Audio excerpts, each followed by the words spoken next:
Coming up on this edition of Sports Path, we have Tartan Montmead High baseball highlights and sectional brackets for your Fab 5 schools. And then we head on over to White Bear Lake for an exciting Suburban East girls lacrosse matchup, and we get a reaction from White Bear Lake head coach Colleen Dunnigan.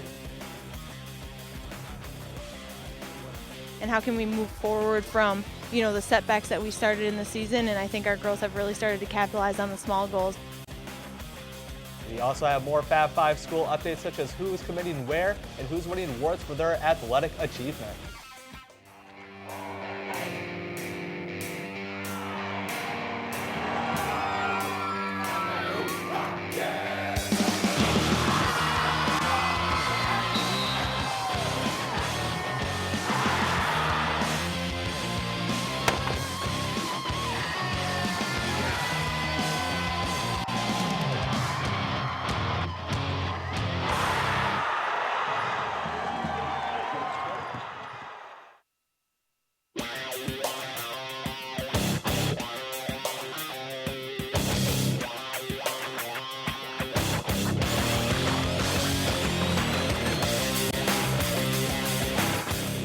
Welcome to another great episode of Sports Path. I'm Sam Erickson, joined alongside Michael Lawrence. It's that time of the year where graduation parties are happening, and you know what that means. The spring season is wrapping up, which of course means that playoffs are happening right now. But first, let's take a look at what's on tap.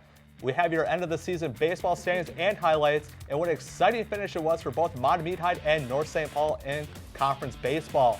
Then we take a look at softball as well. Next up, we have lacrosse standings and highlights. And it was an exciting finish in the girls lacrosse matchup where we go into overtime.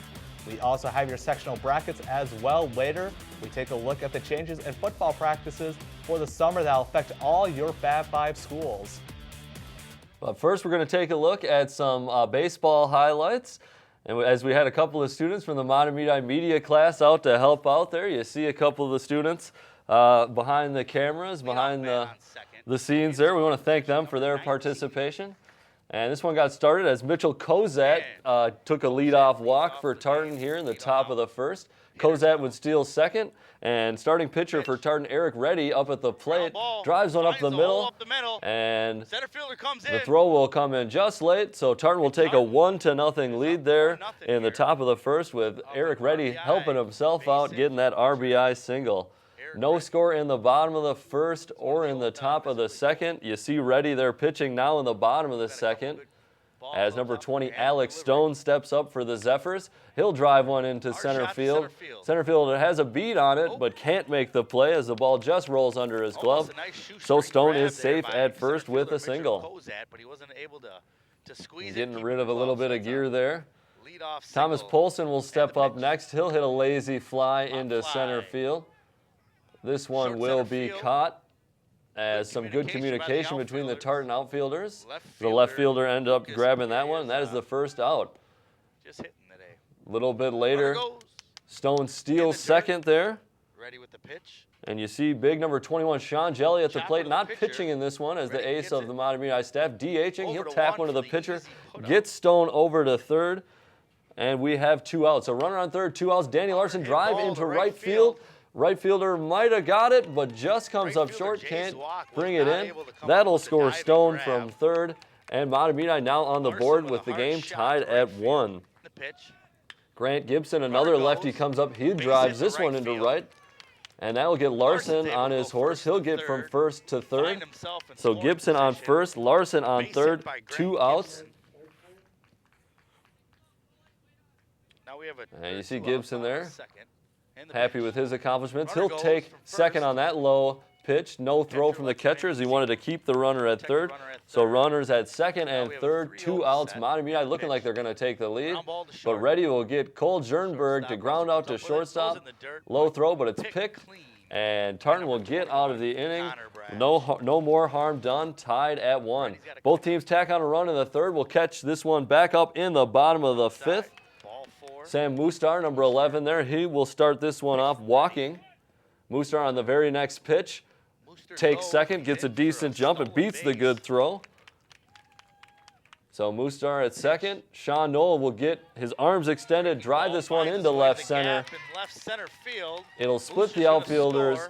Mustar will come in to score from second. Noel into second with a stand-up double. And Mahtomedi now with a 3-2 lead. And this would be the beginning of a big inning for the Zephyrs as Alex Stone takes the very next pitch, hits a line drive deep down the left field line, and it just clears the fence. You see the 300 there, gets over, and Mahtomedi will take the lead here 4-2. Excuse me, it'll be 5-2. Graphics a little off there. Mahtomedi was leading 3-2 after the Noel double. This two-run homer makes it 5-2. So with it 5-2, Eric Reddy still going strong for the Titans. He'll get Polson to ground out to the shortstop. And that'll be the first out here in the fifth. But Sean Jelly, big Sean Jelly, the 7-footer, doing his DH duties well as he drives that one deep to left center, gets a part of the school building, and that solo home run makes it 6-2. And Jelly showing he doesn't just do it with the arm, he can do it with the bat a little bit. This will force the Titans to make a pitching change. They bring out the lefty there. You see a one-armed pitcher. Gotta love that. Love the dedication. And he'll get some results right off the bat as the grounder will go to second. And that'll be the second out of the fifth inning for Tartan. Grant Gibson will walk and take second on a ball in the dirt. And Cole Jernberg will step up this time. He'll get one up into the air into left field. Had a little bit of wind going as left fielder thought he might have been planted under the run. Takes a hard fall into the outfield fence. Ball flies over the fence for the third home run of the inning for the Zephyrs. They now lead 8-2. Gotta love the focus there by that left fielder. We'll hope everything's all right. But Mahtomedi now leading 8-2. Tartan would tack on another one late in the game. Mahtomedi will win this one 8-3. So now let's switch it over. We'll take a look at some of these baseball standings. First, take a look at the Suburban East. The Bears are in 8th place, 4 games back of Roseville, winning only 2 games on the long conference season, 2-14, but pretty tough sledding in that conference as they have the #1 team in the state, Mounds View up at the top, as well as perennial powerhouse Cretin-Derham Hall. A lot of good teams in there. So White Bear Lake looking for maybe some more luck next season. Now let's switch over to the Metro East. As you see, Mahtomedi and North St. Paul tied atop that one. They shared the crown. They met back on the 13th of May with North St. Paul pitcher Zach Luzon outdueling ace Mahtomedi pitcher Sean Jelly for a 2-hit shutout to earn his team a share of that conference crown. And those two have a potential to meet in the Section 4-3A section championship with a trip to state on the line. We'll take a look at some of those tournament brackets right now. You see White Bear Lake losing out to Stillwater, as well as Hill Murray losing out to Henry Sibley. These are play-in games just to see if they can advance onto the double elimination section. So unfortunately, Hill Murray and White Bear Lake season are done.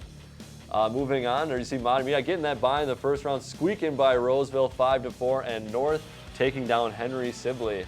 So both teams on pace to make it to that championship game. These games are going to be played the day that we're filming this today. Probably won't play, had a lot of rain, but Mahtomedi taking on Woodbury and North taking on Cretin. If all goes according to plan, Mahtomedi North back at it, 3rd time, split the regular season series. Would love to see them meet with a trip to state on the line. You know, that would be an excellent game there, and I'm probably thinking Sean Jelly is probably going to be pitching in that game. Yeah, both those guys. Luzon with an ERA under 1 on the season would be a great matchup. Should be a fantastic game. Coming up after the break, we take a look at girls lacrosse highlights of White Bear Lake versus Woodbury.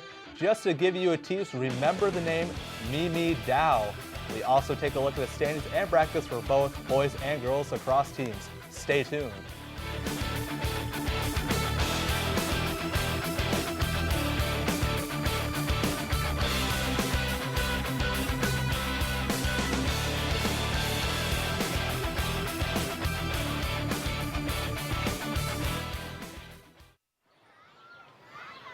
Did you know kids who play outdoors have healthier lungs? Totally. I did. Did you know that boys that play with dolls make better husbands? My son has lots of dolls. But did you know terry cloth diapers breathe better? I did. It's totally true. Oh, yeah. Did you know that strollers have the right of way on the sidewalk? Yes. Yep, I did. Did you guys Did you know that kids who eat breakfast have higher GPAs? Yeah, I know. Yeah. That's actually what I was going to say. Did you know babies should never touch silver? It's really bad for them. I knew that. Did you guys know that statistically friendly kids have more friends? Yeah. That's obvious. Did you know most people think they're using the right car seat for their kid, but they're not?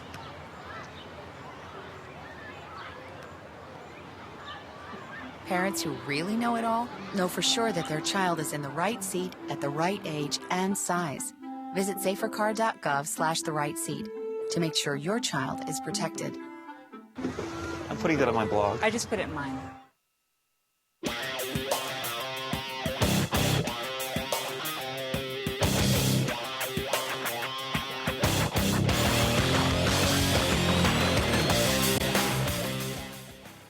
Perhaps you may have missed some of our games, or you want to re-watch your favorite Fab 5 schools' victories. We just want to take the time to remind you that we post all of our broadcasts right on our Facebook page, and this includes old episodes of Sports Path as well. Be sure to check us on Facebook and follow us on Twitter to catch the latest and greatest from your Fab 5 schools. Welcome back once again. With baseball moving in the thick of their postseason, that means softball is sliding right into theirs. In our corner of the Metro has seen both ends of the spectrum in terms of success. At one end, we have seen White Bear Lake desperately trying to snag a win before the end of the season. But on the other end, we have North St. Paul competing for their conference championship. Now, let's take a look at the Suburban East standings. And if you're a fan of the Bears, you can tell that it's been a long season. The last victory happened of April 2014. And in the last 3 years, they've only come up with 3 victories. For this year, the month of May has been especially tough for this group, as they have allowed teams to score an average of almost 11 runs to end the regular season. The Bears were placed in the 4th AAA section, so we'll find out how they did, or if they could get their first win in 2015. Moving on to the Metro East, as you can see, the North St. Paul Polars are tied with Hastings at the top of their standings. The Polars were shut out by Hastings in their second to last game of the regular season to force the tie at the top of the conference. While the Polars have only 4 losses, 2 of them have happened in the last 3 games. Tartan finished 4 games above 500, and Hill Murray finished right at 500. It should be noted the Pioneers are on a tear, winning 6 straight, and Matamidi could only win 5 conference games on the season. So good representation of the Fab 5 there at the top of the Metro East standings. We'll take a look at the Section 4 3A softball tournament. You see White Bear Lake just unable to get that first win of the season as they lose out to Tartan. Matamidi losing to Eastridge, but Hill Murray advancing on against South St. Paul. Those are the play-in games, so White Bear Lake and Matamidi seasons are over. Hill Murray and Tartan continuing on. And we will see where they will continue on too. Tartan lost, unfortunately, to Stillwater in their next game. North defeating Eastridge as they continue their march towards the state tournament, and Hill Murray losing out to Roseville. And North defeating Roseville 3-1. Woodbury taking out Stillwater. So Woodbury and North will meet in the winners bracket. It is a double elimination tournament, so even if the Polars lose this game, they won't be done, but it would be big. It'll be big for them to win that one. If they want to make it to state, it will really help their road there. Let's change directions a bit and move over to lacrosse. Hill Murray has had an impressive athletic school year with girls hockey winning the state title while boys making it to the Excel Center, not to mention both boys and girls having a good run their respective sectionals. Now, can the Pioneer girls lacrosse team make a run for themselves? We'll find out, but first, let's check out the White Bear highlights. As you see, White Bear hoping to win their second conference game of the year, and Woodbury just hoping to win their first conference game. And it was looking good for the Royals. Early goal with Monet Claypool working in the Bears defense. Fires away for the game's first goal. But she wasn't done there. Moments later, she finds herself with the ball after she scoops it up here. Runs back towards the Bears goal, and she will get her second goal. And they will lead 2-0. Trying to update the score there. For the Bears, Mimi Dow places it just right to cut in the Woodbury lead. Dow takes the ball right here, the next highlight. There she goes, and she'll juke out the defender. She gets by with ease, and then she'll tie the game up with 2. Later, Sally Morris surveying the field, decides to take it upon herself, curls around the goal, and gets the score. The Bears take the lead. They would add another goal to make it 4-2. At the faceoff, Sheridan Sloger comes up with the ball for the Bears and then races towards the goal. She's just running running, and then eventually she just beats everyone, takes a shot, makes it, but hold on a minute. The refs wave it off because she hits a Royal defender with her lacrosse stick, and that is a no-no. Woodbury on the attack, Anna Nelson just trying to get some space, looking for a window, sees it, takes it, and she'll get the goal. And that'll make it third for the Royals. Each team would add another goal before halftime, meaning the Bears have 1 goal advantage going into the locker rooms. Now fast forward late in the game, Woodbury up by 3. Dow gets the ball, makes her way towards it. There's a replay, and she gets it. And then moments later, the Bears down by 1. Dow at the top of the key looking for something, and she just beats her defender, cuts it back inside, powers it in for the game-tying goal. 13 all. Now Woodbury's Caitlin Gillen trying to run inside the Bear defense, flings it across her body, shoots it in the back of the net, but she is called for the penalty for slashing, and we get kind of a better replay right there to see what happens.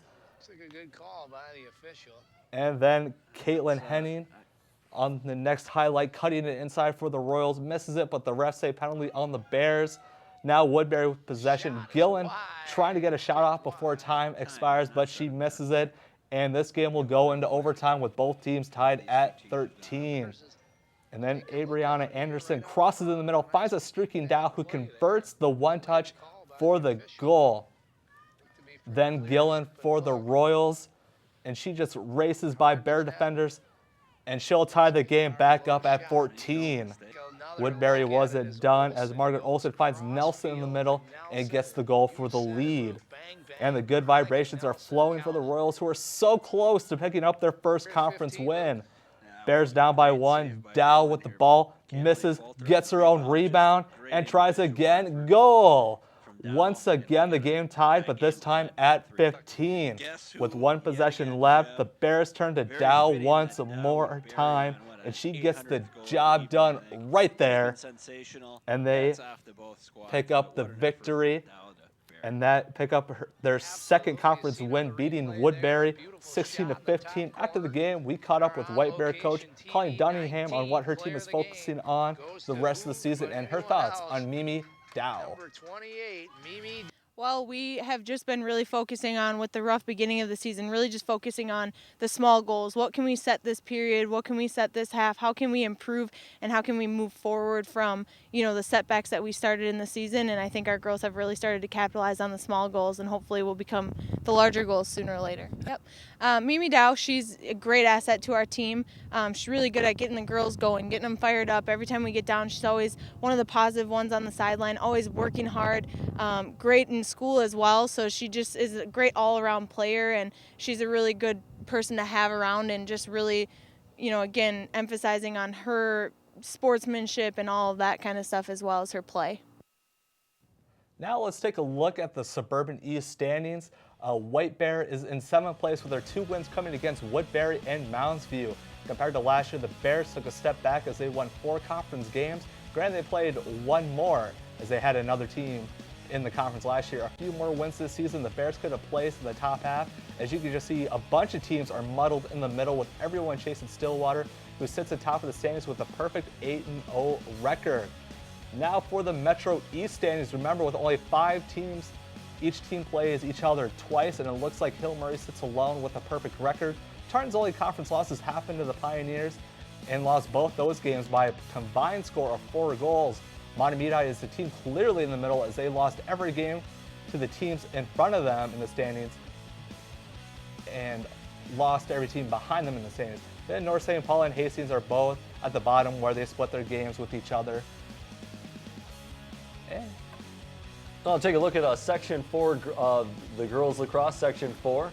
You see Tartan and Hill Murray came in 4 and 5 seeds respectively. Mahtomedi at 6. Those games we played a couple nights from tonight on May the 28th. That's a single elimination tournament, as you see. And now we have Section 5 girls lacrosse, with White Bear Lake getting that 5 seed. They will take on Mounds View. Those games will start tomorrow on the 27th. That is also a single elimination tournament. Good luck to those Fab Five schools in their sectional. In boys lacrosse, 2 Fab Five schools have perfect records in their respective conference, and they are Matamidi and White Bear Lake. And Graham, we just gave you some spoilers, but let's go ahead and look at that Suburban East standings. As we mentioned, the Bears are number 1 with 8 wins, no losses, a 12-1 record overall. Just to give you an idea how dominant they were in the conference, they outscored their conference opponents 110-18, and their closest game was a 3-point victory against Stillwater. Connor Denhart led the Bears with 42 goals, and Ethan Peterson came in with 55 assists, which I'm sure plenty went their way to Denhart. And White Bear Lake's only loss in the season coming to number 3, Wayzata, number 3 in the state, Wayzata that is, on the opening game of the season. And now we'll take a look at the Metro East. As you see, Matamidi at the top. The Zephyrs only beat St. Thomas Academy by 1 goal when they met earlier in the year.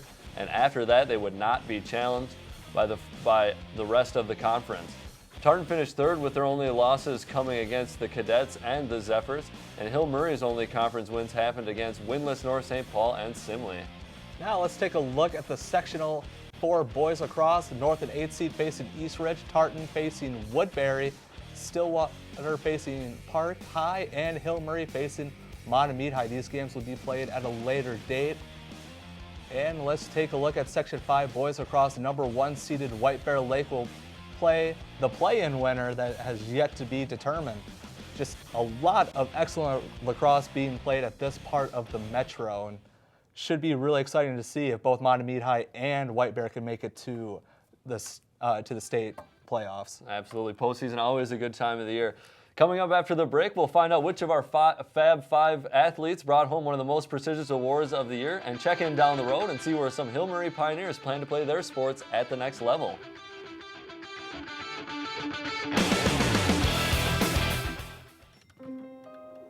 If you store your guns properly. So not just anyone can get to them. I'll feel safer when I'm playing outside. Safer when walking home. I won't have to tell so many family members. I'm sorry. I won't hear as many scary stories. Or scary news reports. I won't have to hold someone's hand and shout you're gonna make it. And I won't have to tell my kids this isn't a drill. Please. Please. Please. Please. Please. Do it for us. For us. Do it for us. Your family, friends, and neighbors are all counting on you. Never let your gun get into the wrong hands. If you own a firearm and are not using it, please be responsible and be sure that it's stored in a safe place. Remember, always, lock it up. For more information on firearm storage safety, visit ncpc.org.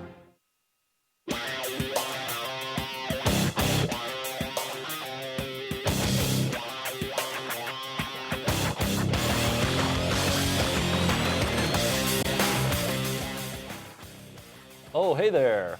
You know, we're always looking for volunteers to work behind the scenes. If you ever had an interest in filming things with your camcorder, your iPod, whatever, you might want to be interested in volunteering. Whether it be running a camera, operating graphics, or even instant replay, you will love the fast-paced environment that is live television production. For info on that, call Arlen Becker at 651-747-3821. That's 651-747-3821. Or email him at arlen@onlocationtv.org. Always a good resume builder. Welcome back to Sports Path. The weather is finally starting to get nice, or at least it is for Minnesota this time of year. And we don't want to hold your attention for too much longer than what we have to, but before we go, we have a couple of things we have to mention before we send you on your way. The White Bear boys golf team continues to roll in the Suburban East Conference as they sit atop in a conference event on May 4th at Midland Hills. Junior golfer Mason Fiddle shot a 5-under par for 67. John Delaney finished with a 76, while both Scott Martinson and Jack Peterson shot a 77. In girls track, White Bear traveled to River Falls back on May 1st in the 3rd annual border battle, which featured 5 teams from Wisconsin. The Bears scored 138 points and beat second place Eau Claire by 38 points. Leading the way for the Bears was Tanya Hall winning the 100-meter dash, Erica Townley winning the 100 hurdles, and Madeline Williams placing first in the 200-meter dash. The Bears scored in 17 out of 18 track events. Congrats to them. And then on May 22nd, the Hill Murray girls 4x4 relay team placed first in the Metro East Conference Championship, and the team consisted of Sierra Ariahando, Vala Schramm, Laura Steller, and Jana Patterson. A few Fab Five female athletes were honored this past month, including Leah Patrick from Hill Murray, as you see a picture from their Facebook page with Activities Director Bill Lecker and Hill Murray girls hockey coach Bill Schaffhauser there. All schools of our Fab Five were represented. Maddie Frick from North St. Paul, Elizabeth Tabaka from Tartan, Hannah Schranz from Mahtomedi, as well as Katie Zaborowski from White Bear Lake. And this award is given to honor female athletes for their athletic achievements as well as their academic achievement. The award comes from the Greek goddess Athena. Athena was known as the goddess of wisdom and skills. This award was first started in 1995 with 20 schools participating, and with 43 participating this year. Each school selects one female student who best displays their athletic ability for the school. 3 Hill Murray athletes signed letter of intents as they will prolong their athletic careers past high school. Marshawn Wilson will head to Northern Illinois University to play basketball. The Huskies finished with a record of 14-16. Leah Patrick will play hockey for Union College, who had a record of 4-22-6. And finally, Jacob Olson is headed to the Ivy League to play hockey at Harvard University, who finished with a winning record of 21-13-3. Good luck to them in their future endeavors. Absolutely. And one last thing, the Minnesota State High School League came out with new summer football practice policies that will affect all Fab Five schools within the coming year. Let's take a look at those changes for this upcoming summer. Coaches may not practice with their athletes for more than 11 days during June and July. During these 11 days, they may not be more than 4 practices that include contact. Practices may not be more than 2 hours, with a second 2-hour practice allowed after a 2-hour recovery period. Prior to any contact, there must be at least a 4-day acclimatization period. When there is a contact practice, there may not be more than 30 minutes of contact, and there may not be more than 1 contact practice per day. 7-on-7 games and leagues may still be conducted during the summer without counting towards that 11-day limit. No contact during the first week of practice. During the first week, no single practice may be more than 2 hours in length. A second practice may be conducted, but only after a 2-hour recovery period. If 2 practices are conducted one day, only 1 practice may be conducted the following day. And during the second week of practice, the length of any one practice may be increased to 3 hours, with a limit of 5 hours of total practice in one day. Contact is allowed during one practice each day, but not for more than 30 minutes. And double practice days must continue to be followed by a day with only 1 practice. There are provisions for additional practice time to conduct walkthroughs. Strength training and team meetings are not considered part of practice time. Definitely some good rules going into place there. Certainly concussions and safety, a growing concern in football. So definitely like to see them doing everything they can to keep our athletes safe, so they can, for their future and for their future selves and for their athletic careers. Oh, for sure. Safety is definitely the biggest thing for this concern. I think another added benefit is during the summer, it seemed like summer workouts just take so much time out of family time, and that kind of would expose them to do more family vacations or encourage them to do so. And I know when I was in high school, it was always kind of a problem to take time away from high school workouts in order to take a vacation for my family. So we just want to remind you, our next episode of Sports Path happens on June 16th, and we should have all the sectional coverage for you with baseball and girls lacrosse and boys lacrosse and softball. That's all the time we have for you tonight. Be sure to catch us next time as we have all your sectional playoff info. As I just said, I'm Michael Lawrence, and this has been Sam Erickson.